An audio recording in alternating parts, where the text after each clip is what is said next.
Je n'ai pas envie de vous rencontrer, ni même de vous connaître. Mais ça ne fait pas de moi une enflure. Et si je veux vous faire une révélation aujourd'hui, c'est parce que c'est le dernier jour de ma vie. Moi aussi, je l'ignorais.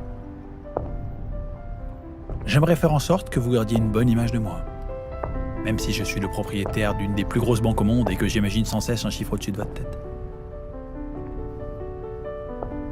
Là, je me rends un petit déjeuner dans un endroit secret, pour jouer au dé, à qui vous proposera les meilleurs taux d'intérêt de crédit pour le trimestre prochain.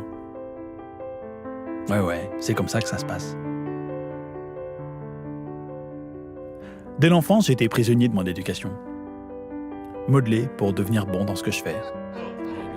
Programmé pour viser l'objectif et occulter tout le reste. Avec l'idée que le temps c'est de l'argent, on se retrouve vite sur les rails à vouloir rentabiliser le temps. C'est une des clés de la réussite, mais ça ne fait pas tout. Ce qui m'amène à vous révéler une vérité, celle qui m'a permis de m'élever au plus haut point dans le système que nous avons créé. Le plus important n'est pas le temps, mais l'argent. N'est-il pas invisible et pourtant omniprésent ? L'argent est notre Dieu.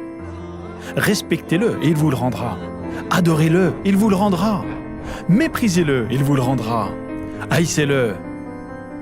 Vous n'avez pas envie de ça. J'ai rencontré Dina en 2012, juste après sa fausse couche. Et pendant 5 longues années, elle a été la secrétaire parfaite. Elle avait dû décider pendant la crise financière de ce qu'elle ferait du reste de sa vie, de façon irrévocable. Elle avait dû se dire qu'il était trop facile que tous les gens paient pour renflouer les banques responsables du chaos économique et social.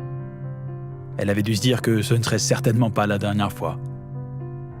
Il y avait de la colère dans ses yeux. C'est la dernière chose que j'ai vue. Dina est devenue bourreau dans un monde injuste. Un monde qui cherche son équilibre et qui tente de redéfinir perpétuellement et dans la souffrance le sens du mot humanité.